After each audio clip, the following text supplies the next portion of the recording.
So there are two most important characters in this one. So one person's name is Franz, okay, और दूसरे व्यक्ति का नाम है एम हेमल. बट एक दिन क्लास में ऐसा क्या होता है that why he turn to be a very kind person. Prussians had announced, उन्होंने क्या अनाउंस कर दिया था? The key to redeem their freedom is their language. उनके मुंह से शब्द अल्फाज नहीं निकल रहे थे, वो कुछ नहीं बोल पा रहे थे. उन्होंने बोर्ड के ऊपर बेटा एक चीज लिखी और उन्होंने क्या लिखा बोर्ड पे? दैट इज वीवे ला France. Hello everyone, a very good evening to all of you. This is Divya Chandwani, your English educator, and I welcome all my lovely and dear students of Divya Army in our amazing batch that is Vishwas for all our dear commerce students. तो आप सभी बच्चों का बहुत बहुत स्वागत है जिन्होंने हम सभी फैकल्टीज पे इतना विश्वास रखा है, हमारा हाथ थामा है कि हम आपकी क्लास 12th की नैया जो है पार लगाएंगे. तो बच्चों यार, अगर आपको वो विश्वास है तो उसके लिए बहुत बहुत धन्यवाद. और जिन्हें भी अभी तक विश्वास नहीं हुआ है बच्चों, तो ये मेरा आपसे वादा है कि जिस तरीके से हमारे फैकल्टीज इतनी मेहनत करके आपके लिए ये अमेजिंग वन शॉट लेक्चर्स लेकर आ रहे हैं, आपको भी डेफिनेटली इनको देखने के बाद इस चैनल पर हम पर विश्वास जरूर हो जाएगा और आपके विश्वास की जीत होगी बेटा. क्योंकि इस बैच में, विश्वास बैच फॉर कॉमर्स स्टूडेंट्स में, हम आपको सब कुछ देने वाले हैं एब्सोल्युटली फ्री. और यहाँ पे मैं आपको सिर्फ चैप्टर ही नहीं पढ़ाने वाली हूँ. I am going to explain you the entire chapter. उसका डिटेल समरी दूंगी बच्चों में आपको, और साथ ही साथ मैं आपको एनसीईआरटी के सभी क्वेश्चंस भी अपने साथ सॉल्व कराऊंगी. और इनफैक्ट धीरे धीरे ये भी सिखाऊंगी कैसे आप बेसिकली आपके बोर्ड्स में आने वाले क्वेश्चंस का आंसर कर सकते हैं, how you can frame those answers. तो अगर आप लोग तैयार हैं, अगर आप रख सकते हैं इस विश्वास बैच पर अपना पूरा विश्वास, तो तैयार हो जाइए. शुरुआत से लेके अंत तक हम आपका हाथ नहीं छोड़ने वाले हैं बेटा. आपकी जो पीडब्ल्यू की हमारी जो आर्मी है, उनका हाथ हमारे ये अमेजिंग से एक्सपीरियंस फैकल्टीज ने थाम लिया है. और अब जो है हम विश्वास बैच में आपके विश्वास की जीत करवा कर ही मानेंगे. तो इसी बात पे मैं आप लोगों का एक बार फिर से स्वागत करती हूं. और आज आपकी दिव्या मैम आपको पढ़ाने वाली हैं आपकी बुक का पहला चैप्टर, जिसका नाम है द लास्ट लेसन. अब नाम जो है, पहले चैप्टर का नाम अगर हो जाए द लास्ट लेसन, तो कहानी में लगता है कुछ ट्विस्ट आने वाला है.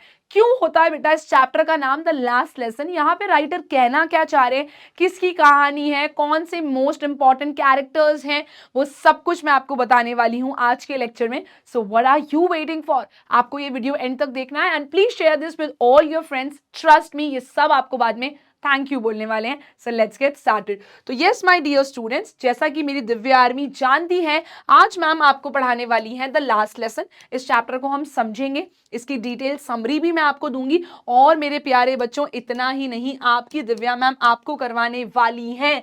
तो this was the surprise element. मैं आपको आज आपके एनसीईआरटी के सभी सवाल जो भी द लास्ट लेसन से आ सकते हैं, यहाँ जो आपकी बुक में गिवन है, उन सब का एक एक पर्टिकुलर क्वेश्चन का आंसर बताऊंगी. So just be ready, let's get started. Okay, चलिए सो कंटिन्यू करते हैं. Let's start with the NCERT questions. Now before we move towards the questions, ma'am ये दो बॉक्सेस यहाँ पे क्यों बने हैं? whom are we talking about? तो बेटा ये दो बॉक्सेस आपको ये बताते हैं कि इस चैप्टर के दो सबसे जो मुख्य किरदार हैं वो कौन है. So there are two most important characters in this one. So one person's name is France, okay, और दूसरे व्यक्ति का नाम है M Hamel. Now you must be confuse कि ये दोनों कौन है. So I will tell you ये दोनों व्यक्ति कौन है बेटा. मिस्टर एम हेमल पे आने से पहले I would like to tell you about France. तो France is a school going boy. तो ये लगभग आपकी उम्र का बच्चा है. एंड इनका एटीट्यूड भी कैसा है? बड़ा केयर फ्री एटीट्यूड है. तो अगर इनका कैरेक्टर स्केच पूछ लिया जाए तो you know what to write. Franz एक स्कूल गोइंग बच्चा है. इसका एटीट्यूड कैसा है? He has a very care free attitude. He is like just other students. he doesn't want to go to the school. ये बेटा स्कूल नहीं जाना चाहते हैं. क्यों नहीं जाना चाहते हैं? क्योंकि आज इनका टेस्ट होने वाला है. That's why he wants to skip the school. He does not want to go to the school. Okay अब यहाँ पे हम बात करें एम हेमल की, तो एम हेमल कौन है? नाम से आपको समझ में आ रहा होगा कोई सीनियर पर्सन की बात हो रही है। So we are talking about Franz teacher. हम किसकी बात कर रहे हैं बेटा? यहाँ पे हम फ्रांस के टीचर की बात कर रहे हैं। ये इनके स्कूल में पढ़ाते हैं और मिस्टर एम हेमल क्या है? इनके फ्रेंच के टीचर हैं। और बेटा इतना ही नहीं, जिस स्कूल में फ्रांस और उसके क्लासमेट्स पढ़ते हैं उस स्कूल में मिस्टर एम हेमल पिछले 40 वर्षों से यानी कि 40 इयर्स से पढ़ा रहे हैं। So he is teaching in that school for last 40 years. Usually इनका जो माहौल रहता है क्लास का वो कैसा रहता है बेटा? स्ट्रिक्ट। तो इनका स्वभाव, इनका बिहेवियर कैसा है? He is a little strict teacher. But एक दिन क्लास में ऐसा क्या होता है that why he turn to be a very kind person, और क्या होता है कि इनके बिहेवियर में इतना ज्यादा चेंज आता है? व्हाट एक्चुअली हैपेंड, ये सब जानेंगे हम आज की क्लास में। सो आई होप आपको जो दो मोस्ट इंपॉर्टेंट कैरेक्टर्स हैं फ्रांस और मिस्टर एम हेमल के बारे में समझ में आ गया होगा। इन दोनों के बेसिस पे, इन दोनों के ऊपर ही बेटा आपकी जो पूरी कहानी है वो चलने वाली है। So we are going to talk about these two characters. Franz school going boy, जिसका स्कूल जाने का मन नहीं था क्योंकि आज उसका टेस्ट होने वाला था, और बाकी स्टूडेंट्स की तरह इसका भी थोड़ा सा केयर फ्री एटीट्यूड था। मिस्टर एम हेमल इनके फ्रेंच टीचर थे जिनका स्वभाव काफी स्ट्रिक्ट हुआ करता था यूजुअली, और ये इनके स्कूल में पिछले 40 सालों से फ्रेंच भाषा, फ्रेंच लैंग्वेज पढ़ा रहे थे, which is a very very big tenure. बहुत समय से इनके स्कूल में पढ़ा रहे थे। तो बिना किसी इंतजार के अब हम जान चुके हैं इन दोनों के बारे में, तो स्टार्ट करते हैं अपनी कहानी बेटा। तो इसके जो नैरेटर है, नैरेटर यानी कि जिन्होंने ये कहानी हमें बताई है, दर्शाया, जिन्होंने हमें समझाया है बेटा, वो है फ्रांस। अब आपको पता है फ्रांस कौन है? He is a school going boy, he is just a normal student in the class, he is also a student in the class. और ये किसके स्टूडेंट हैं? मिस्टर एम हेमल के स्टूडेंट हैं जो इन्हें फ्रेंच लैंग्वेज पढ़ाते हैं इनके स्कूल में। नाउ वन मॉर्निंग, एक दिन फ्रांस को क्या होता है? Franz was very late for school. Franz बहुत लेट हो जाता है स्कूल आने में, maybe he woke up late, काफी लेट हो जाता है उस दिन स्कूल आने में। और इनके जो टीचर हैं, his teacher Mr. M. Hamel has told, Mr. M. Hamel had told the entire class, क्या कहा था उनके टीचर ने? कि बेटा मैं आप लोगों का टेस्ट लेने वाला हूं। किस टॉपिक पे मिस्टर एम हेमल टेस्ट लेने वाले थे? पार्टिसिपल्स टॉपिक पे। किस पे टेस्ट लेने वाले थे? I would be asking you questions on participles. तो इनका टेस्ट का जो टॉपिक था बेटा वो पार्टिसिपल्स था। अब जिन बच्चों को पार्टिसिपल्स का मतलब नहीं पता है, प्लीज मेरी बात को ध्यान से सुनिएगा बेटा। जैसे हमारी इंग्लिश ग्रामर होती है उसमें ना इस तरह के फॉर्म्स ऑफ वर्ब्स होते हैं, इन्हें हम बोलते हैं V1, V2 and V3। That is verb का first form, second form and third form. So अगर मैं आपसे बात करूं गो की, इसका सेकंड फॉर्म होगा वेंट और थर्ड फॉर्म होगा गॉन। तो ये जो फॉर्म्स ऑफ वर्ब्स हो गई, V3 को हम क्या बोलते हैं? पास्ट पार्टिसिपल भी कहते हैं। तो ये फॉर्म्स ऑफ वर्ब्स जो हो गए, इन्हें ही हम पार्टिसिपल्स कहते हैं। तो पार्टिसिपल्स देख के कंफ्यूज नहीं होना कि ये कौन सा टॉपिक है। Participles is nothing but about verbs. लेकिन क्या जैसी फॉर्म्स ऑफ वर्ब्स हम इंग्लिश में पढ़ते हैं वैसी ही सेम फ्रेंच में होती होगी? जी नहीं। आप लोगों ने हिंदी व्याकरण अलग पढ़ी होगी, इंग्लिश ग्रामर आपने अलग पढ़ी है।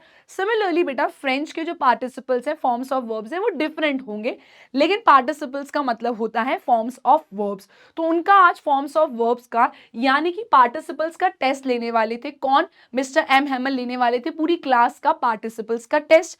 और तभी क्या होता है बेटा, फ्रांस बहुत लेट हो चुका होता है, उसको उठने में भी लेट हो जाती है, और क्योंकि आज टॉपिक बहुत टफ था जिसका टेस्ट होने वाला था, so participles was one of the toughest topics for France. France के लिए वो बहुत टफ टॉपिक था। वो क्या सोचता है कि यार मैं काम करता हूँ ना, I should bunk the school. Bunk यानी कि मैं स्कूल जाता ही नहीं हूँ, मस्त छुट्टी मार लूंगा एंड मुझे टेस्ट देना भी नहीं पड़ेगा। मैं पार्टिसिपल्स का टेस्ट क्यों दूं? आई एम नॉट इंटरेस्टेड और मुझे पढ़ना भी नहीं पड़ेगा, so I would just skip the school. मैं छोड़ देता हूँ। और जब वो सोचता है तब उसे बाहर क्या क्या नज़ारे दिख रहे होते हैं बेटा? उसको बर्ड्स दिख रही होती हैं। What were the birds doing at that time? He saw the birds who were chirping. So what did he see? He saw the birds chirping. उसने चिड़ियाओं को देखा, दे वर चर्पिंग, यानी कि जिसको हम हिंदी में चहचहाना कहते हैं, ठीक है। तो बर्ड्स अपनी मेलोडियस साउंड निकाल रही थी and then he saw the Prussian soldiers. Prussian soldiers क्या कर रहे थे बेटा, उनकी ड्रिल चल रही थी, वो लोग प्रैक्टिस कर रहे थे। So the Prussian soldiers were marching. तो जब उसने बाहर ये सब नज़ारा देखा, इतना सुंदर जो है सनराइज हो रखा है, it was a bright sunny day, the Prussian soldiers were marching, the birds were chirping, मैं स्कूल क्यों जाऊं? He did not wanted to go to he did not want to go to the school. वो school नहीं जाना चाहता था, he just wanted to bunk the school. लेकिन फिर भी उसने क्या करा, अपनी अर्ज को, अपनी इच्छा को रेजिस्ट किया। अपनी इच्छा को क्या किया बेटा, ही रेजिस्टेड द अर्ज, यानी कि उसने अपनी इच्छा को रोका और खुद को समझाया नहीं नहीं यार मुझे स्कूल जाना चाहिए, और चुपचाप से उसके बाद क्या चला गया, he went to the school. तो बर्ड्स चर्पिंग हो रही थी, प्रूशियन सोल्जर्स अपना ड्रिल कर रहे थे, मार्चिंग चल रहा था, ये सब छोड़ के फाइनली उसने चलो कोई बात नहीं है मुझे स्कूल जाना चाहिए, वो स्कूल चला जाता है। And on his way to school, जैसे ही वो स्कूल जा रहा होता है, उससे पहले उनके इसमें एक हॉल आता था, वहां पे वो क्या देखता है, अ lot of people have gathered. उस बेटा जो हॉल था वहां पे he saw a lot of people clustered, बहुत ज्यादा भीड़ लगी हुई है। किसके बाहर भीड़ लगी हुई है, बुलेटिन बोर्ड के बाहर। जैसे हमारे स्कूल्स में बेटा नोटिस बोर्ड हुआ करते थे, जहां पे हमें सारे नोटिस देखने को मिलते थे, कौन सा डांस कॉम्पिटिशन होने वाला है, कौन सा क्या थॉट ऑफ द डे है, आज का न्यूज़ क्या है, ये सारी चीज़ें हम लोग नोटिस बोर्ड पे लगाते थे। And I want to tell you, I was the news incharge of my school. आप लोग मुझे बताना कमेंट सेक्शन में, इफ़ यू आर, जो आप भी अपने स्कूल में कोई पोजीशन पे हैं, न्यूज़ इंचार्ज हैं, हेड बॉय, हेड गर्ल, कोई भी चीज़, कोई भी पोजीशन अगर आप होल्ड करते हैं, डांस कोऑर्डिनेटर हैं, तो मैं वो सारी चीज़ें नोटिस बोर्ड पे देखा करती थी। सिमिलरली बेटा इनके इसमें जब ये जा रहा था तो बाहर एक हॉल पड़ता था, सो वहां पे उसने बुलेटिन बोर्ड देखा, which is a kind of a notice board आप कह सकते हो। उस नोटिस बोर्ड के बाहर बहुत भीड़ जमा थी, बहुत ज्यादा भीड़ हो रखी थी। And as usual he assume that there must be some bad news. पिछले 2 सालों से उन्हें जितनी भी बुरी खबरें आई थी वो उस बुलेटिन बोर्ड पे, उस नोटिस बोर्ड पे लगा दी जाती थी, और वहां से लोग उस बुरी खबर को पढ़ लेते थे। फ्रांस बेचारा सोचता है अरे यार हर बार की यही कहानी है। He assume that something bad has happened, और अब क्या हो गया, नाउ व्हाट हैज हैपेंड, कि फिर से क्या कहानी हो गई, something must bad have happened, something bad must have happened, और फिर वो सोच के चला जाता है, क्योंकि वो ऑलरेडी जो है लेट हो रहा होता है। और उसने क्यों, ये ऐसा क्यों हो रहा था बेटा, ये सारी बुरी खबरें क्यों आ रही थी, it had been happening since Prussia annexed their district of Alsace. तो बेटा इन लोगों की कंट्रीज में, 2 कंट्रीज में क्या हो रहा था, उस टाइम पे वॉर चल रहा था। ये जो है फ्रांस जो है और मिस्टर एम हेमिल जो है, ये लोग कहाँ रहते थे, एल्सेस में रहते थे। Else's it's a name of a place. कहाँ रहते थे बेटा, एल्सेस में रहते थे। इस जगह का जो नाम था that was all Alsace and Lorraine. तो एल्सेस एंड लॉरेन में इनका स्कूल था। जो फ्रांस का एक पार्ट हुआ करती थी ये जगह, एल्सेस एंड लॉरेन, और यहाँ पे मिस्टर एम हेमल इनके स्कूल में पढ़ाते थे। फ्रांस का पार्ट हुआ करता था तो फ्रेंच भाषा इन्हें पढ़ाई जाती थी, और ये उसी स्कूल में फ्रांस जो है पढ़ता था। अब क्योंकि 2 कंट्रीज में वॉर चल रही थी, तो उस वजह से जितनी भी बुरी खबरें हैं कि ये हो गया है, हमारे सोल्जर्स की डेथ हो गई है, अब से ये बुरा होने वाला है, ये रूल अप्लाई होगा, ये सारी जो न्यूज़ है बेटा ये इनको बुलेटिन बोर्ड पे दी जाती थी। वो सोचता है फिर से इतनी भीड़ इकट्ठी हो रखी है, कौन सोचता है, फ्रांस सोचता है फिर से इतनी भीड़ इकट्ठी हो रही है, there must be some bad news, क्योंकि पिछले 2 साल से यही कहानी एग्जैक्टली उन लोगों के साथ चल रही थी। Now the day felt unusual. अब नॉर्मल दिन के अकॉर्डिंग वो दिन इतना अनयूजुअल क्यों लग रहा था, it was very unusual compare to regular days. Unusual यानी कि काफी वियर्ड था अगर आप उसे नॉर्मल दिन से कंपेयर करो तो। There was no commotion, that means there was no hustle bustle, there was no noise, कोई मूवमेंट नहीं था, there was no noise in the school. अब आम दिनों में अगर आप किसी स्कूल में चले जाओ तो कैन यू इमेजिन कि वहां पे कोई नॉइज नहीं हो, कोई मूवमेंट नहीं हो, कोई शोर शराबा ना हो। सो डू यू थिंक कि बेटा आम दिन में स्कूल में ये चीज पॉसिबल है, और वो भी तब जब स्कूल शुरू होने वाला हो, सारे टीचर्स क्लासेस में जा रहे हैं, उनसे पहले बच्चे भाग रहे होते हैं कि हम मैम या सर से पहले पहुंच जाएं। सो नॉर्मली इतना ज़्यादा कमोशन होता है, बहुत ज़्यादा शोर शराबा होता है, काफ़ी मूवमेंट होता है, लेकिन उस दिन ऐसा कुछ नहीं हो रहा था। Everything was absolutely opposite. सारी चीज़ें कैसी थी, एवरीथिंग वॉज एब्सोल्युटली क्वाइट, सारी चीज़ें बिल्कुल शांत थी। और बिल्कुल सन्नाटा था। अब ये देख के वो इतना हैरान क्यों हो जाता है बेटा? क्योंकि फ्रांस ऑलरेडी स्कूल के लिए लेट हो चुका होता है। He was already late for the school. और उसने क्या सोचा था? इतनी शोर शराबे भीड़ भाड़ में मैं चुपचाप से मिस्टर एम हेमल की क्लास में घुस जाऊंगा। मेरे दोस्त, मेरे क्लासमेट्स अभी अपनी डेस्क पे सेटल डाउन हो ही रहे होंगे, और इस भीड़ भाड़, उस हसल बसल का, उस शोर शराबे का फायदा उठाते हुए मैं चुपचाप अपनी सीट पर पीछे या बीच में पहुंच जाऊंगा। मिस्टर एम हेमल का ध्यान भी नहीं जाएगा। और सभी बच्चे इंक्लूडिंग फ्रांस सब उनसे डरते भी थे, क्योंकि मिस्टर एम हेमल स्ट्रिक्ट थे। अगर वो उन्हें डांटते तो भैया फ्रांस की तो बैंड बज सकती थी, है ना? तो वो क्या सोचता है बेटा? वो सोचता है कि इस शोर शराबे का फायदा उठा के मैं चुपचाप से अंदर घुस जाऊंगा and nobody will be able to see me. Mister M Hamel भी मुझे नहीं देख पाएंगे। लेकिन बेटा it was not like a usual day. उस दिन सब कुछ बहुत अलग हो रहा था। बुलेटिन बोर्ड के बाहर बहुत ज्यादा भीड़ थी। क्लास में, स्कूल में कहीं कोई शोर नहीं था। और जैसे ही वो अपना दरवाजा खोलता है क्लासरूम का, वो सोच रहा था कि मिस्टर एम हेमल अपना रूलर, अपना स्केल मारने के लिए चला ही रहे होंगे किसी के ऊपर। लेकिन उस दिन मिस्टर एम हेमल ने अपना स्केल अपने हाथ के नीचे, अपने आर्म के नीचे ऐसे दबाया हुआ था। तो वो सोचता है, यार क्लास में इतना सन्नाटा क्यों है? अरे इतनी शांति क्यों है भैया? ये सोच के वो परेशान हो जाता है फ्रांस। लेकिन बेटा जो हमेशा उसको डांटा करते थे, मिस्टर एम हेमल ने उसको डांटा नहीं। इंस्टेड ऑफ स्कोल्डिंग, ठीक है, instead of being scolded by mister M Hamel, France was asked to go to his seat quickly. तो जब वो क्लास में एंटर करता है तो वो लेट होता है, तो भी मिस्टर एम हेमल उसे डांटते नहीं है और क्या बोलते हैं, एक काम करो फ्रांस, जाओ और अपनी सीट पे फटाफट से बैठ जाओ। और थोड़ा प्यार भरा उनका टोन होता है आज। It was not rude as always. और वो नोटिस करता है, he notice something very odd. वो क्या नोटिस करता है कि यार मेरे स्कूल में कुछ तो आज बहुत ज्यादा ऑड हो रहा है। And my teacher is also behaving in a different way. यार ये आज इतने काइंड, और इनकी टोन जो है सर की इतनी सॉफ्ट कैसे हो गई? तो usually somebody who is strict और वो सडनली फ्रेंडली हो जाए, काइंड हो जाए, तो आपको भी अनयूजुअल या वियर्ड लगेगा। अब इमेजिन मैं बहुत ही स्ट्रिक्ट टीचर बन जाऊं, जो मैं नहीं हूं, है ना? तो हो सकता है कि तुम्हें वो भी अनयूजुअल लगे। So mister M Hamel was not wearing his usual clothes. अब बेटा मिस्टर एम हेमल जो अपने यूजुअल यानी कि रोजमर्रा की जिंदगी में जो कपड़े पहनकर आते थे, आज वो यूजुअल कपड़े नहीं पहन के आए थे। ही वोर एक्स्ट्रावेगेंट क्लोथ्स, कुछ डिफरेंट कपड़े पहनकर आए थे। और वो डिफरेंट कपड़े क्या थे? वो डिफरेंट कपड़े कौन से थे? I will tell you. He was wearing a long beautiful green coat. तो वो लॉन्ग ग्रीन कोट पहनकर आए थे।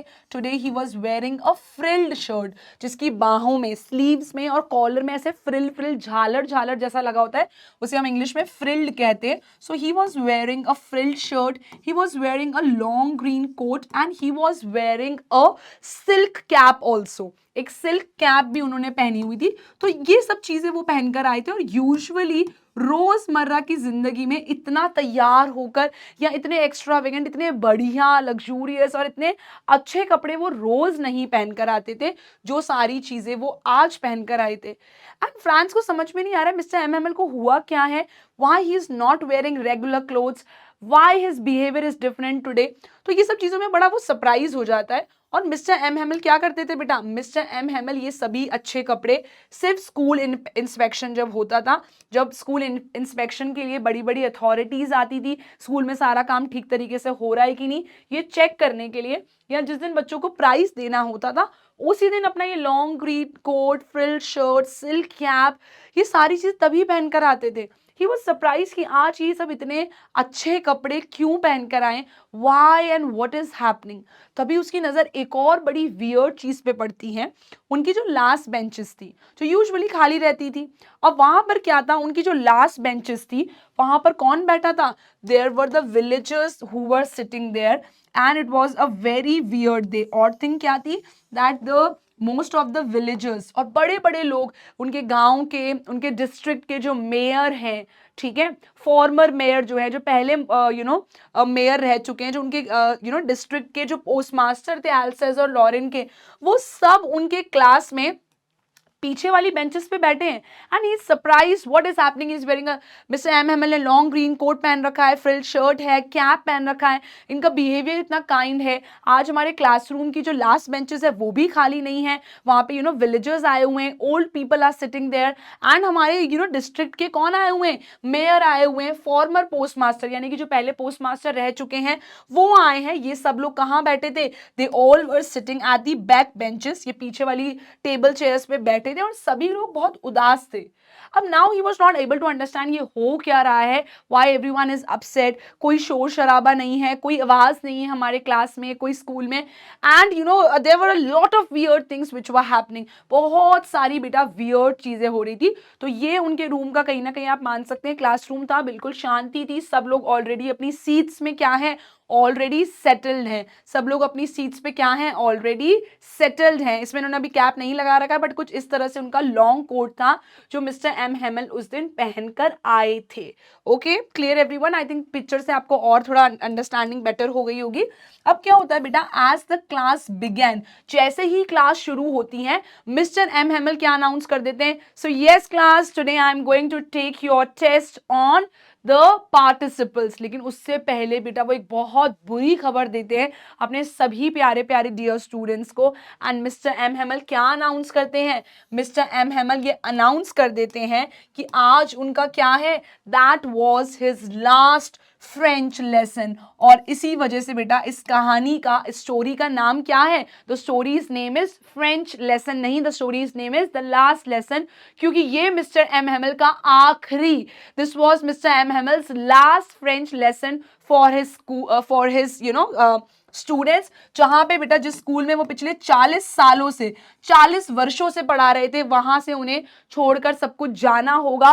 क्योंकि अब क्या होने वाला था, जो प्रूशियंस थे, जो ये जंग जीत गए थे, प्रूशियंस हैड अनाउंस्ड, उन्होंने क्या अनाउंस कर दिया था कि आज के बाद से, चाहे ये फ्रांस है लेकिन फ्रांस को हमने जीत लिया है, तो जो फ्रेंच लैंग्वेज है वो आज के बाद से यहाँ के स्कूल्स में नहीं पढ़ाई जाएगी। सो French language will not be taught in the schools from now onwards, और हम लोग जो है हमारी लैंग्वेज जो है हम यहाँ पे जर्मन लैंग्वेज पढ़ाना चाहेंगे, ठीक है, जर्मनी वाले जो है वो पढ़ाना चाहेंगे, German will be taught, no no no French will be taught in the schools. और इस वजह से, क्योंकि वो फ्रेंच लैंग्वेज पढ़ाते थे, उन्हें जाना होगा जिस स्कूल में मिस्टर एम हेमल पिछले 40 वर्षों से, 40 सालों से पढ़ा रहे थे। Franz felt a sudden pang of remorse, और तभी वो एकदम से गिल्ट में चला जाता है। किसे बुरा लगता है बेटा, फ्रांस किस में चला जाता है, सडन पैंग ऑफ रिमोर्स, यानी कि उसे अचानक से कैसा लगने लगता है, he suddenly felt extremely guilty. He suddenly felt what? He suddenly felt extremely guilty. Guilty क्यों महसूस होता है बेटा, जब वो सर पढ़ाते थे उसने कभी उनके टॉपिक पे, उनके पढ़ाने पे ध्यान नहीं दिया, सिर्फ और सिर्फ अपनी जो स्कूल की विंडो थी क्लासरूम से उसके बाहर देखने पे फोकस करा, कभी भी अपनी पढ़ाई पे फोकस नहीं करा। And today it was his last day. इतने अच्छे, इतने एक्सपीरियंस टीचर जो इतनी शिद्दत से, इतने प्यार से उन लोग को पढ़ाते थे, ही वॉज गोइंग, इस चीज का उसे बहुत रिग्रेट, बहुत पश्चाताप हो रहा था, बहुत गिल्ट हो रहा था कि क्यों जब सर पढ़ाते थे मैं उनसे नहीं पढ़ता था। और तभी उसे रियलाइज होता है कि ओ, तभी जब मैं सुबह आया था बुलेटिन बोर्ड के बाहर बहुत भीड़ हो रही थी, एंड बहुत ज्यादा भीड़ थी, तो यही बैड न्यूज उस बुलेटिन बोर्ड पे मेंशन थी, that no French will be taught in the schools of France only. Alsace and Lorraine जो फ्रांस का ही पार्ट हुआ करता था, वहां पे अब फ्रेंच लैंग्वेज नहीं पढ़ाई जाएगी, क्योंकि आप लोग जंग, आप लोग वॉर हार चुके हो, और ये देश जो इस जंग को जीता है, यहाँ पे हम अपनी भाषा चलाएंगे, हमारे सोल्जर्स रूल करेंगे, and your people will be out, your people will be out, as in no French will be taught in the school. So now French was no longer to be taught in the schools. और Franz को बेटा भी इतना बुरा लग रहा है, वो जो स्टूडेंट है, स्कूल गोइंग बॉय है, उसको इतना बुरा लगता है कि वो क्यों बंक करता था, क्यों छुट्टियां मार मार के यहाँ से वहां भागता रहता था, बर्ड्स की चॉपिंग देख रहा है, सोल्जर्स को मार्च करते हुए देख रहा है। He was not at all bothered about his lessons. Bothered यानी कि उसे क्यों चिंता नहीं होती थी अपने लेसन्स की, अपने चैप्टर्स की, क्यों सिर्फ और सिर्फ उसका ध्यान घूमने में और मजे करने में होता था। और तभी फ्रांस क्या रियलाइज करता है बेटा, he realise that the visitors have, they have also come there to pay their tribute to mister M Hamel, क्योंकि मिस्टर एम हेमल ने पिछले 40 सालों से कहीं कोई स्कूल कोई जॉब स्विच नहीं करी थी. They all were there, he realise that they all were there to show their respect and to pay their tribute. की मिस्टर एम हेमल ने जो 40 साल दिए थे उस स्कूल को, उस जगह को. So everybody was sad because such a beautiful person, इतने एक्सपीरियंस इंसान को जाना पड़ रहा है. एंड मिस्टर एम हेमल जो है अपने देश से बहुत ज़्यादा प्यार करते थे. It was also about showing respect for their country which was not there any more, which was not theirs any more. तो सब लोग अपने देश के लिए भी आए थे, मिस्टर एम हेमल की रिस्पेक्ट की वजह से भी आए थे, लेकिन यही कंट्री, ये सब डिस्ट्रिक्ट अब हमारा रहा ही नहीं है, क्योंकि हम लोग प्रूशियन से अपनी जो जंग है वो हार चुके हैं. एल्सिस लॉरेन जो फ्रांस का ही पार्ट हुआ करता था. So it's not going to be the same any more. जो कंट्री हमारी हुआ करती थी अब वो कल से वो कंट्री ही हमारी नहीं होगी. हम किसी और कंट्री का पार्ट कहलाएंगे, हमें कोई और रूल करेगा और हम अपनी भाषा अपनी लैंग्वेज भी नहीं पढ़ सकते हैं. So he explain that when people are enslaved. अब आपको समझना होगा, मैं आपको डिटेल में समझाऊंगी. और जब वो अपना लास्ट लेसन अनाउंस करते हैं कि मैं आपको आज लास्ट फ्रेंच लेसन पढ़ाने वाला हूं, तो बेटा वो उसमें क्या बताते हैं, वो क्या समझाते हैं सभी स्टूडेंट्स को और विलेजर्स को.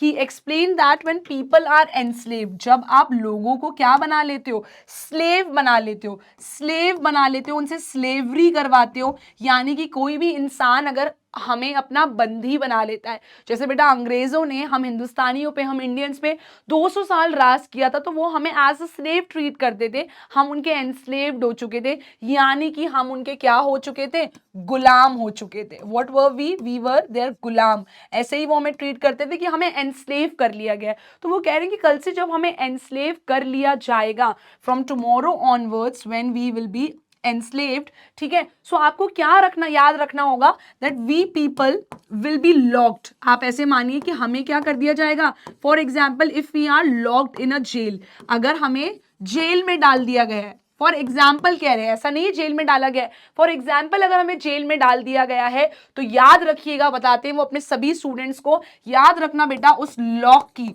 उसकी चाबी की क्या होती है, the key to redeem their freedom is their language. तो वो हमें जेल में डाल दें, वो हमें अपना गुलाम बना लें, उसकी जो की है, उसकी जो चाबी है, that is our language. So the key to that freedom is our language. अगर जब तक हम लोग यूनाइटेड हैं, हमें अपनी लैंग्वेज से, हमें अपने देश से प्यार है, तो कोई हमें तोड़ नहीं सकता है. द ओनली की टू रिडीम देयर फ्रीडम, अगर हमें अपना फ्रीडम वापस चाहिए, तो the only one way is that is the common language that they share. उन लोगों को हो सकता है हमारी भाषा नहीं आती हो, लेकिन हमें हमारी भाषा फ्रेंच आनी चाहिए और हमें हमारी भाषा से प्यार होना चाहिए. तभी हम लोग क्या रह सकते हैं, यूनाइटेड रह सकते हैं. उसके अलावा और कोई चारा नहीं है जिससे हम अपने आप को आगे जाकर भी कभी फ्री कर पाएं. No. So for example if we are locked, अगर हमें बंदी बना भी लिया जाता है,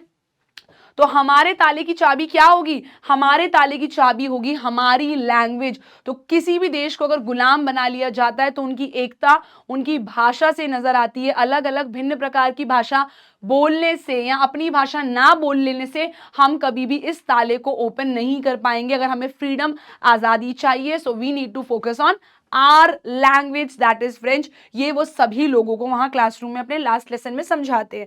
और बेटा आज वो क्या करा था उन्होंने, ही यानी कि मिस्टर एम हेमल ने क्या किया था, he had brought new copies, वो नई कॉपीज भी लाए थे सभी बच्चों के लिए. And decorated the classroom for them, उन्होंने क्लासरूम भी डेकोरेट किया था और नई नई कॉपीज लाए थे अपने सभी स्टूडेंट्स के लिए, as it was his last French lesson to all the students, for all the students. ठीक है. अब बेटा वो अनाउंस करते हैं, फ्रेंच लेसन तो कंप्लीट हो चुका था, जिसमें वो बताते हैं कितना इंपॉर्टेंट है अपने लैंग्वेज पे फोकस करना, लैंग्वेज पे ध्यान देना बहुत ज़रूरी है. उसके बाद वो क्या करते हैं, he announces for the test. वो क्या अनाउंस करते हैं, he announces for the test. वो क्या अनाउंस करते हैं, he announces that now I am going to take the test. So he announces for the test. और टेस्ट का टॉपिक क्या था, टेस्ट का टॉपिक था माय डियर स्टूडेंट्स पार्टिसिपल्स। तो वो बोलते हैं अब चालू होता है आपका टेस्ट, पार्टिसिपल्स की टर्न आ चुकी थी। So everybody was telling the rules, सब लोग क्या कर रहे थे, अपनी सीट से खड़े हो रहे थे और पार्टिसिपल्स यानी कि फ्रेंच लैंग्वेज में जो फॉर्म्स ऑफ वर्ब्स होती हैं उसकी अलग अलग क्या बता रहे थे, उसकी अलग अलग फॉर्म्स जो रूल्स हैं वो सुना रहे थे। अब सब बच्चे सुना देते हैं, तभी किसका टर्न आता है, it was Franz's turn to recite. To recite यानी कि टू स्पीक, बोलने का किसका टर्न था, किसका टर्न आ गया था, फ्रांस का टर्न आ गया था। लेकिन फ्रांस बेटा कुछ ज्यादा बोल नहीं पाते हैं और मिस्टर एम हेमल जो यूजुअली गुस्सा हो जाते थे छोटी छोटी बात पर, आज वो कैसे थे, बड़े पेशेंट थे। उन्होंने बड़ा इंतजार करा कि कोई बात नहीं, हो सकता है फ्रांस थोड़ा सा रुक कर बोल ले। In fact he did not scold France, उन्होंने बिल्कुल भी उसे डांटा नहीं। यूजुअली अगर वो होते तो डांट देते, तुम पार्टिसिपल्स नहीं पढ़कर आए, तुमसे पढ़ा नहीं जाता जब मैं समझाता हूँ, इस तरह से उनका स्वभाव होता। लेकिन उस दिन सब कुछ बहुत डिफरेंट था, उन्होंने उसे बिल्कुल भी नहीं डांटा। And he went on to discuss their districts problem, उन्होंने डांटा नहीं। डिस्ट्रिक्ट कौन सी थी, एल्सेस और लॉरेन जो उनकी जगह का नाम था, उन्होंने वहां की जो प्रॉब्लम्स हैं उन्हें डिस्कस करा क्लास से और सभी विलेजर्स से। और क्या बताया, the assumption that we always had plenty of time, सबसे ज्यादा बड़ी उन्होंने बोला हमारे लोगों में क्या दिक्कत है, the biggest problem in us is and in our people is, सबको लगता है हमारे पास प्लेंटी ऑफ टाइम है, यानी कि हमारे पास बहुत ज्यादा समय है और हम आराम से ये सारी चीजें जो हैं धीरे धीरे सीख लेंगे। But that is not true, आपको लगता है आपके पास बहुत समय है सीखने के लिए, और आज देखो आज मेरा लास्ट लेसन है, नहीं है समय फ्रेंड्स सीखने के लिए। So when you think you have plenty of time, कल कर लूंगा, परसों कर लूंगा, नरसों कर लूंगा, नहीं। If you think I will do tomorrow, day after tomorrow, नहीं हो पाएगा। सो आप ऐसा मत सोचिए that you have plenty of time, don't think like that. Please जो है बोलते नहीं है आज करे सो अब, कल करे सो आज कर, आज करे सो अब। तो बेटा जो भी है यही समय है अपनी पढ़ाई पे, अपने काम पे, अपनी जिंदगी पे फोकस करने का। सो वो बोलते हैं प्लीज आप मत सोचिए that I have plenty of time और मैं बाद में कर लूंगा, दैट्स नॉट ट्रू। एंड फिर वो क्या बताते हैं, this is how the students lagged in their lessons. Lessons यानी कि जो मैं फ्रेंच लेसन सिखाता था उसमें ये लोग ध्यान नहीं देते थे। And they had taken their freedom, जो फ्रीडम मैंने इनको दी थी, जो इनके पास आज़ादी थी, इन्होंने उसको व्यर्थ कर दिया। They had the freedom to learn French language, तब हमारे ऊपर और किसी देश का रूल नहीं था, वी ऑल वर फ्री, तब आपको ये लैंग्वेज सीख लेनी चाहिए थी। आपने अपने टाइम को भी फॉर ग्रांटेड लिया, आपने सोचा ठीक है मेरे तो समय है, कल पढ़ लूंगा। आपने अपने टाइम को क्या करा, वेस्ट किया, बर्बाद किया। And you did not focus on your language, आपने उसको पढ़ा नहीं, that is your biggest problem. ये सभी लोगों में सबसे बड़ी दिक्कत है। और मिस्टर एम हेमिल ने बेटा उसके बाद क्या कहा, उन्होंने एक और सबसे बड़ी प्रॉब्लम बताई। उन्होंने सिर्फ फ्रांस को ब्लेम नहीं करा, उन्होंने फ्रांस के पेरेंट्स को भी ब्लेम करा। क्या बोलते हुए ब्लेम करा कि आपके पेरेंट्स क्या करवाते थे, फ्रांस को बोला कि आपके पेरेंट्स चाहते थे कि आप जो है फील्ड में या कोई भी और काम हो उसमें आप उनकी मदद करो। तो वो क्या चाहते थे, you help them do other chores जिससे आप थोड़े पैसे कमा के ला पाओ।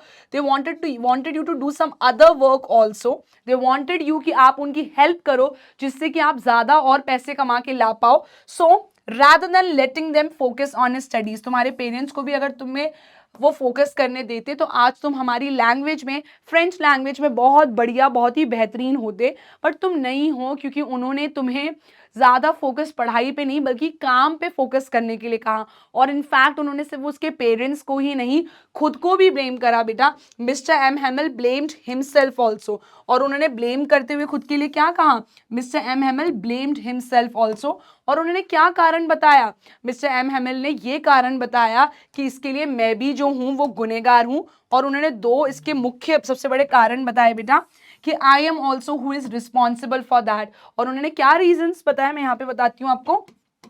मिस्टर एम हेमल सेड जब भी मुझे फिशिंग के लिए जाना होता था, समटाइम्स ऑन वीकेंड्स और वीकडेज पे उन्हें मछली पकड़ने जाना बहुत पसंद था, तो जब भी मैं फिशिंग के लिए जाता था मैं अपनी फ्रेंच क्लास की छुट्टी अनाउंस कर देता था। तो मैं भी उतना ज़्यादा सीरियस नहीं था अपने काम को लेके। तो सिर्फ आपके माता पिता ही रिस्पॉन्सिबल नहीं है, मैं भी रिस्पॉन्सिबल हूँ। तो मिस्टर एम हेमल क्या बोलते हैं, मिस्टर एम हेमल बोलते हैं, mister M Hamel said that whenever I wanted to go to fishing or whenever I went for fishing, I announced a holiday.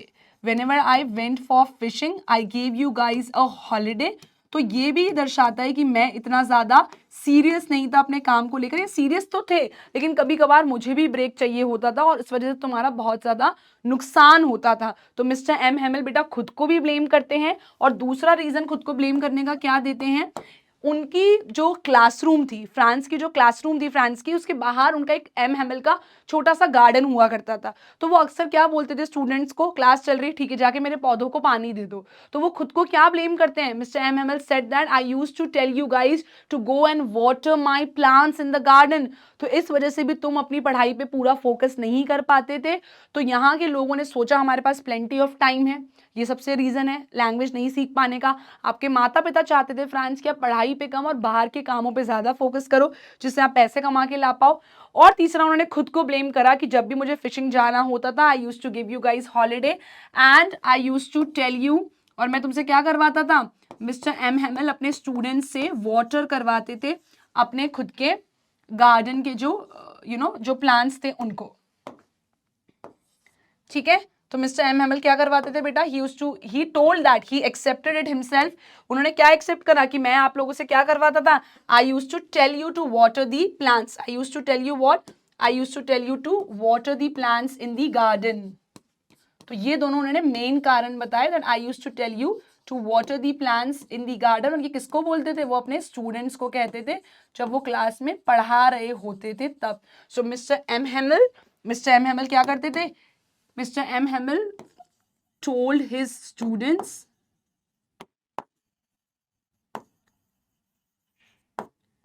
told his students to water the plants in the garden। तो ये दोनों ने main कारण बताए कि इस वजह से आप फ्रेंच जो है इतने अच्छे से नहीं पढ़ पाए, इसके लिए मैं भी रिस्पॉन्सिबल हूँ। And mister M Hamel just kept on talking about the beauty of French, कि ये हमारी मदर टंग है, इसकी कितनी खूबसूरती है, it is such a beautiful language, ये बहुत ही प्यारी लैंग्वेज है। एंड उन्होंने क्या बताया बेटा, उन्होंने 3 बातें बताई थी फ्रेंच लैंग्वेज के बारे में, it is the most beautiful language. क्या बोला था फ्रेंच के लिए, it is the most beautiful language, it is the most logical language. ठीक है, तो इस तरह की बातें उन्होंने कही थी किसके बारे में, अपनी भाषा के बारे में, ब्यूटी ऑफ फ्रेंच के बारे में उन्होंने बात की थी that it is the most beautiful language, it is the most logical language. और कोई पढ़ना चाहे तो ये इजी भी है if you focus on that. So उन्होंने क्या बताई बेटा, he told everyone about the beauty of French, कि इंसान को ये भाषा आनी ही चाहिए और खासकर हम लोगों को, क्योंकि ये सबसे ब्यूटिफुल लैंग्वेज है, it is the most logical language also. तो उन्होंने क्या क्या बोला उसके बारे में, this is the most beautiful language. एक और चीज कही थी, 3 बातें कही थी, it is the most beautiful language, it is the most logical language, और एक और बात कही थी जो आप मुझे कमेंट सेक्शन में बताएंगे what was the third one. ठीक है, आप मुझे बताएंगे थर्ड वन क्या था, I am keeping a blank here. उन्होंने 3 बातें क्या कही थी अबाउट दी फ्रेंच लैंग्वेज। तो ये काफी लॉजिकल लैंग्वेज, उन्होंने बोला बिल्कुल भी इलॉजिकल लैंग्वेज नहीं है। और फ्रांस को बेटा उस दिन क्या समझ में आया, France felt that everything his teacher was teaching was lucid and easy. अब आज जो उन्होंने आखिरी फ्रेंच लेसन पढ़ाया था किसने, मिस्टर एम हेमल ने। फ्रांस का कहना है everything was lucid, everything was super easy that day, he was able to understand, जैसे कोई मक्खन मार रहा हो ना, इतना आसान, इतना सुपर इजी था वो आखिरी लेसन को समझना। तो पहले तो उसे फ्रेंच समझ में नहीं आती थी, आज उसे इतनी आसानी से सब कुछ समझ में क्यों आ रहा था बेटा, क्योंकि आज फ्रांस जो है बड़े ध्यान से मिस्टर एम हेमल की एक एक बात सुन रहा था। तो टीचर सब अच्छा पढ़ाते हैं, आप सामने वाले की बात कितने फोकस से, कितने ध्यान से सुन रहे हो, उस पे सारी चीजें डिपेंडेंट होती हैं। So he blamed himself for not listening to the lessons properly.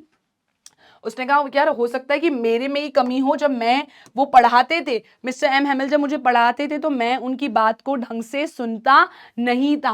और फ्रांस ने क्या डिस्कवर करा कि मिस्टर एम हेमल ने भी उस दिन काफ़ी पेशेंटली सब कुछ समझाया था। यूजुअली वो भी इतने पेशेंट नहीं होते थे, लेकिन आज उन्होंने बड़े सब्र से, बड़े अच्छे से एक एक चीज़ें समझाई थी।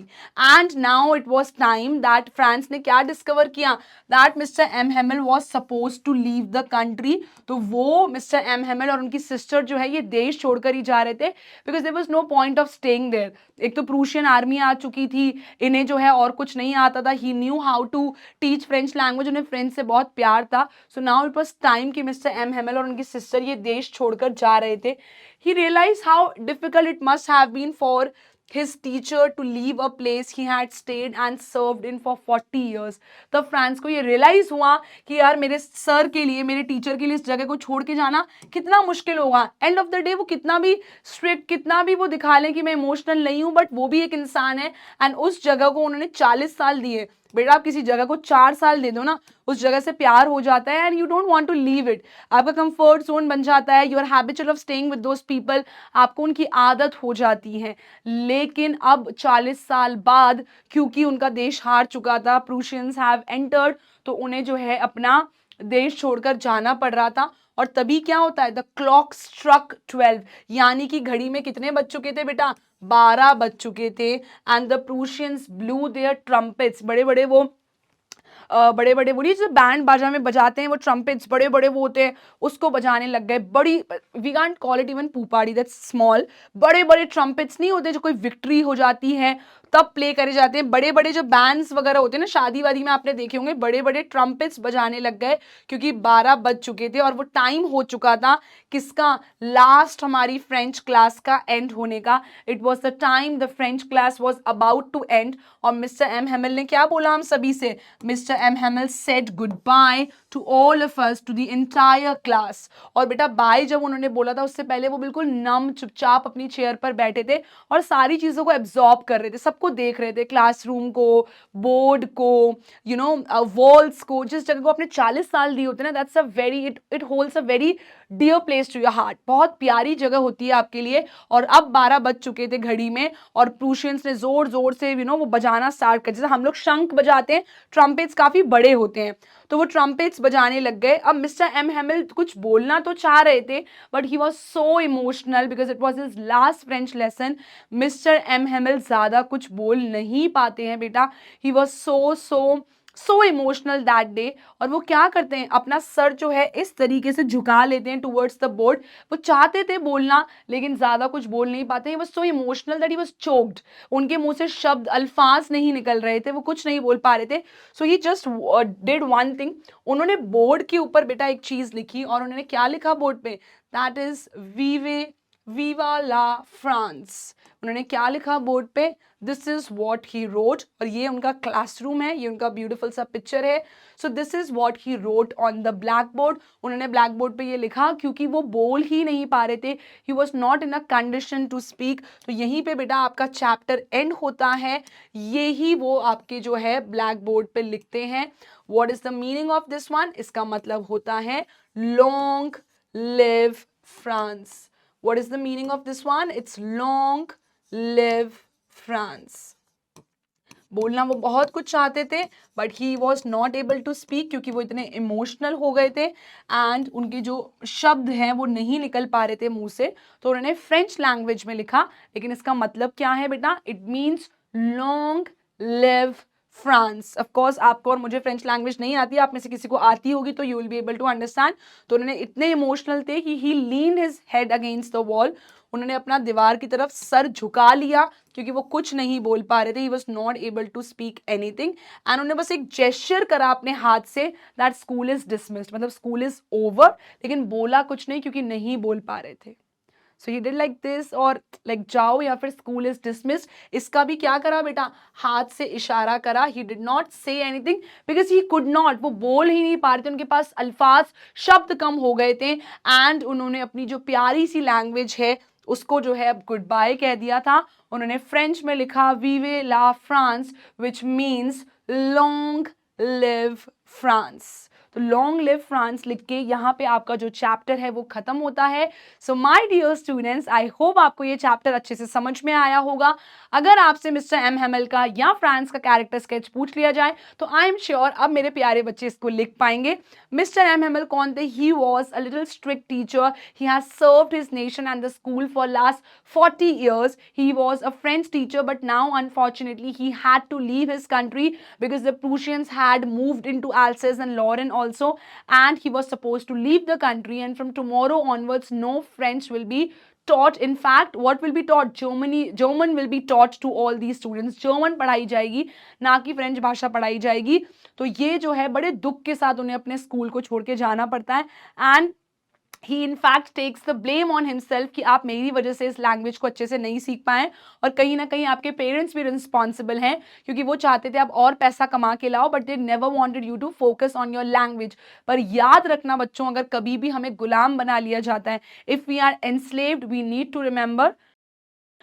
रिमेंबर वन थिंग, दैट किसी भी ताले की चाबी उसकी खुद की लैंग्वेज, उसकी भाषा और उसकी यूनिटी होती है। If we are united, if we know one common language, हम सबको वो लैंग्वेज आती है और उन्हें नहीं आती, तो डेफिनेटली वो हमारे ताले की चाबी, हमारे फ्रीडम की चाबी वही होने वाली है। क्या आपको लग रहा है मैं यहाँ पे रैप अप करने वाली हूँ? तो जी नहीं, अगले 5 से 10 मिनट में मैं आपको एनसीईआरटी के इस चैप्टर के सारे सवाल करवाऊंगी। तो just be ready my dear students, let's get started और देखते हैं पहला सवाल। इनफैक्ट मैं आपको इन टेक्स्ट क्वेश्चन भी करवा रही हूँ एनसीईआरटी के, तो तैयार हो जाइए। फर्स्ट क्वेश्चन आपके एनसीईआरटी में आपको दिखेगा, What was France expected to be prepared with for school that day? क्या होने वाला था उनके स्कूल में? मिस्टर एम हेमल बेटा उनका पार्टिसिपल्स का टेस्ट लेने वाले थे, तो बस यही एक्सपेक्टेड था कि आज जो है आप उसकी तैयारी कर कर आइए। तो तैयारी किसकी करके आनी थी? पार्टिसिपल्स टॉपिक की। सो कैसे लिखेंगे? वॉज लिखा हुआ है, वॉज यानी कि हमारा जो गिवन क्वेश्चन है किस में है? सिंपल पास्ट टेंस में है। सिंपल पास्ट में है तो हमारा आंसर भी किस में रहेगा? सिंपल पास्ट में ही रहेगा। तो हम क्या लिखेंगे? यहां से लिखेंगे what will we write? France was expected to be prepared with participles. Participles topic उन्हें पढ़कर आना था, because Mr. M. Hamel had said he would question them on participles. उनका टेस्ट होगा, सभी बच्चों को इसकी तैयारी करके अच्छे से आनी थी। And France did not know anything about this topic. France को जो है एक भी शब्द, एक भी अल्फाज participles का नहीं आता था। Participles is forms of verbs, जैसे इंग्लिश में होती है ग्रामर में, हो सकता है इस तरीके से सेम फ्रेंच लैंग्वेज में भी फॉर्म्स ऑफ वर्ब्स होती हूँ। तो ये आपका इन टेक्स्ट का बेटा पहला क्वेश्चन हो गया है। Next question is on your screen, आप लोग इसका आंसर करना ट्राई करिए। What did France notice that was unusual about the school that day? I hide the answer, पहले आप लोग ट्राई करिए। फ्रांस ने क्या नोटिस करा, क्या यूजुअल नहीं था? अनयूजुअल यानी कि क्या यूजुअल नहीं था स्कूल में हर दिन की तरह? तो बेटा हर दिन क्या है, बहुत ज्यादा शोर शराबा होता था, बहुत ज्यादा कमोशन होता था, बहुत ज़्यादा हसल बसल शोर शराबा होता था, सारे बच्चे सीट्स पे एडजस्ट करने की कोशिश कर रहे होते, लेकिन उस दिन ऐसा कुछ नहीं था। बस इसी बात को हमें इंग्लिश में अच्छे से फ्रेम करना है, and I am sure we'll be able to do it. So usually क्या होता था? यूजुअली व्हेन स्कूल बिगेन, जब स्कूल चालू होता था, बहुत ज़्यादा ग्रेट बसल होती थी, यानी कि बहुत ज़्यादा भीड़ भाड़ और शोर शराबा होता था। और इतनी भीड़ भाड़, इतना शोर शराबे की वजह से बेटा जो बाहर का स्ट्रीट था, बाहर का रास्ता था, वहाँ पे भी ये आवाज़ें सुनाई देती थी। बट उस दिन क्या डिफरेंट था? But it was all very still that day. उस दिन क्या थी? बहुत ज्यादा शांति थी। Everything was as quiet as Sunday. School की छुट्टी रहती है संडे सुबह, तो ऑफ कोर्स उस दिन शांति रहती है। तो वैसी ही शांति आज वीक डेज में भी थी, जो यूजुअली नहीं होती है। सारे बच्चे अपनी डेस्क को ओपन और क्लोज कर रहे होते हैं बैठने के लिए, मस्ती कर रहे होते हैं, लेकिन उस दिन ऐसा कुछ नहीं था। सारे क्लासमेट्स, जब फ्रांस अपनी क्लास में घुसता है तो उसके सारे क्लासमेट्स ऑलरेडी अपनी अपनी जगह पर बैठे होते हैं, और यूजुअली मिस्टर एम हेमल अपना रूलर ऐसे रैपिंग कर रहे होते हैं, चला रहे होते हैं। But that day he was not rapping his great ruler, चला नहीं रहे थे, टेबल पे नहीं मार रहे थे। व्हाट ही वाज डूइंग, उनके आर्म के अंडर, हाथ के नीचे उन्होंने अपना रूलर दबा रखा था when France entered the classroom. तो आज जो बेटा सिनेरियो था स्कूल का, that was absolutely different to the other usual days. Okay, चलिए next is on your screen, what had been put up on the bulletin board. Bulletin board पे ऐसा क्या हुआ था, क्यों इतनी भीड़ थी, क्या न्यूज वहां लगाई गई थी, यही हमें नॉर्मल अपने आंसर में लिखना है। So I tell you the answer. हमें क्या बताना होगा, बुलेटिन बोर्ड पे क्या था? एल्सिस और लॉरेन जो डिस्ट्रिक्ट है, वहां पे जो फ्रेंच लैंग्वेज पढ़ाई जाती थी वो अब से नहीं पढ़ाई जाएगी, बिकॉज दी प्रूशियंस हैव वो ये जंग जीत चुके हैं, they have won that war, and from now onwards Germans will take over and German language पढ़ाई जाएगी, ना कि फ्रेंच। तो यही बैड न्यूज बुलेटिन बोर्ड पे थी। तो यहीं पे बेटा हम इसको सीखते हैं कैसे हम इसको फ्रेम कर सकते हैं। So from the last 2 years जितनी भी बुरी खबरें थी वो कहाँ से आती थी? From the last 2 years all the bad news had come from the bulletin board. सारी बैड न्यूज कहाँ से आती थी? बुलेटिन बोर्ड से आती थी। और तभी वो क्या उससे समझ में आता है लास्ट में, बेटा एक ऑर्डर आया था। कहाँ से ऑर्डर आया था? बर्लिन से ऑर्डर आया था टू टीच क्या ऑर्डर आया था? An order had come from Berlin to teach only German in the schools of Alsace and Lorraine. Alsace and Lorraine क्या थे? ये वही जगह थी जहां पे फ्रांस रहता था, और यहाँ पे उनके जो टीचर हैं मिस्टर एम हेमिल, वो उन लोग को फ्रेंच लैंग्वेज पढ़ाते थे। बेटा इस वॉर को जीतने से पहले, इस वॉर से पहले एल्सेस और लॉरेन कहाँ का पार्ट हुआ करते थे? They used to be a part of France only, इसलिए वहां पे फ्रेंच लैंग्वेज चलती थी। लेकिन बेटा नोटिस आ गया था कि अब क्या है, वहां पे फ्रेंच लैंग्वेज नहीं पढ़ाई जाएगी। और ये नोटिस किसने लगाया था? This notice was put up by the Germans, जिन्होंने ये वॉर जीती थी। तो उन्होंने बुलेटिन बोर्ड पे लगाया था कि German will be taught and know French language will be taught. आपके देश का जो है ये लैंग्वेज है, लेकिन कल से ये नहीं पढ़ाई जाएगी। सो यही बैड न्यूज जो है बुलेटिन बोर्ड पर आई थी। चलिए next question, answer that one. What changes did the order from Berlin cause in school that day? अब बर्लिन से जो ऑर्डर आया था कि यहाँ पे फ्रेंच लैंग्वेज नहीं जर्मन पढ़ाई जाएगी, क्योंकि आप इस जंग को हार चुके हो, you will not be allowed to teach French in the school of Alsace and Lorraine। तो बेटा क्या उथल पुथल हुआ था, क्या बदलाव आया था स्कूल में उसकी वजह से, वो हमें जानना होगा।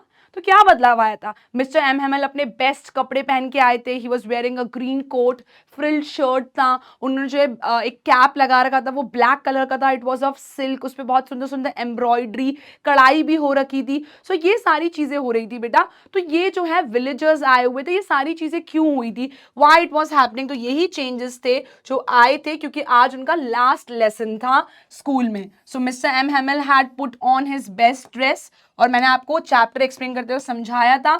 ही was wearing a beautiful green coat, frilled shirt था, उनके कॉलर स्लीव्स में फ्रिल था, and he was wearing a little black silk cap. Silk थोड़ा सा सॉफ्ट होता है बेटा, उस पर एम्ब्रॉयडरी, कुछ कढ़ाई करी हुई थी सुंदर तरीके से, ये सब वो पहनकर आए थे। और सारे स्कूल में क्या थी? बहुत शांति थी। The whole school seemed so strange and solemn, यानी कि बिल्कुल शांति, it was completely lonely, alone जैसा फील हो रहा था, कुछ बहुत ज्यादा शांति थी।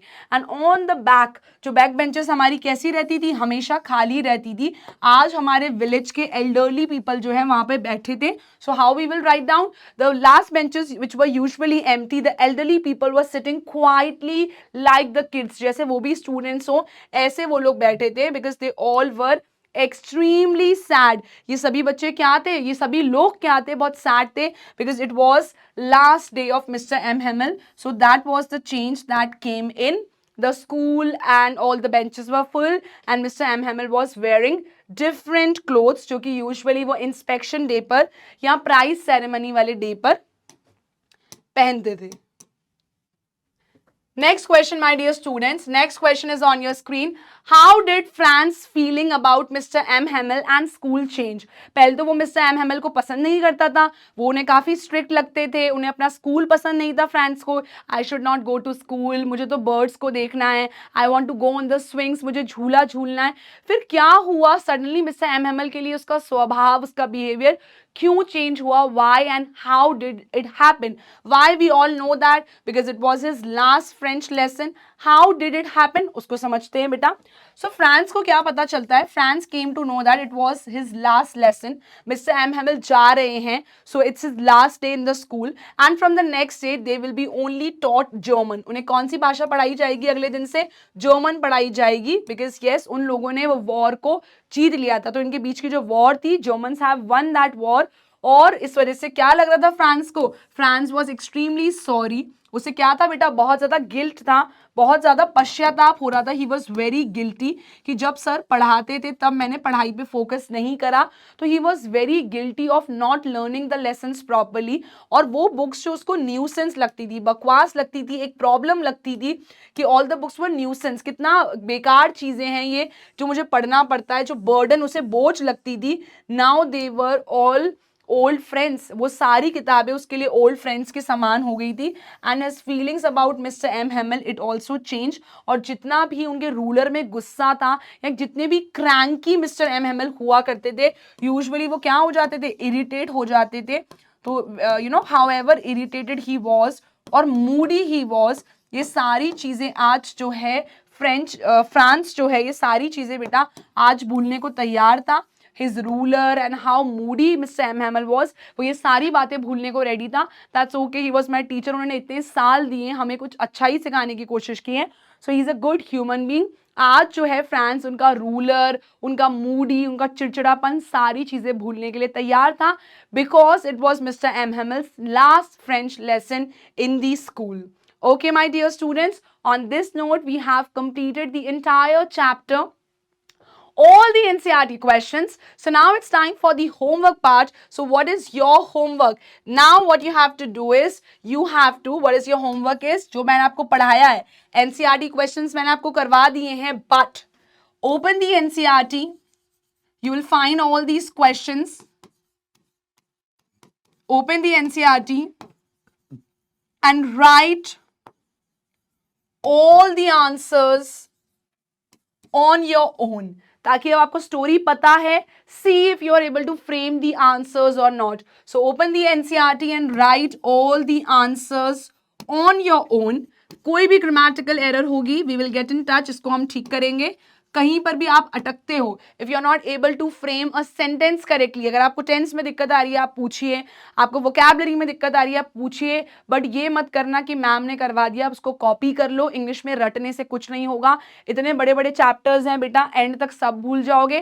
चैप्टर को ध्यान से सुनो, समझो, और साथ ही साथ उन आंसर्स को खुद से लिखने की प्रैक्टिस करो, जिससे कि एग्जाम टाइम तक आप इतने परफेक्ट हो जाओ कि आपके मार्क्स कोई भी नहीं काट पाए. Nobody can stop you from scoring 95 plus in your board exams. So my dear students, that's all. ये जो है आज का हमारा लेक्चर समाप्त होता है. यहाँ पे मैंने आपको पढ़ाया है the last lesson in detail. यहाँ पे हमने इसको डिटेल एज इन पूरा डिटेल समरी पढ़ा है, कैरेक्टर स्केच समझा है, फ्रांस का पूछ लिया जाए या मिस्टर एम हेमल का पूछ लिया जाए, साथ ही साथ एनसीईआरटी के सारे सवाल मैंने आपको सॉल्व करवाए.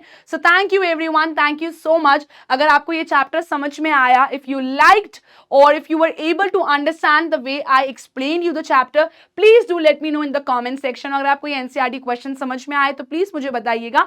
कोई क्वेश्चन में डाउट हो तो आप वो भी पूछ सकते हैं. You are open to ask your doubts also. So thank you everyone. This is your Divya ma'am signing off. मिलते हैं आपसे नेक्स्ट वीडियो में, जहां पे मैं लेकर आऊंगी आपके लिए अगला चैप्टर, साथ ही साथ उसके amazing NCERT questions. So that's all from my side. Divya ma'am is signing off. Jai Hind, and do not forget to write in the comments. See you all in the next video. Bye bye.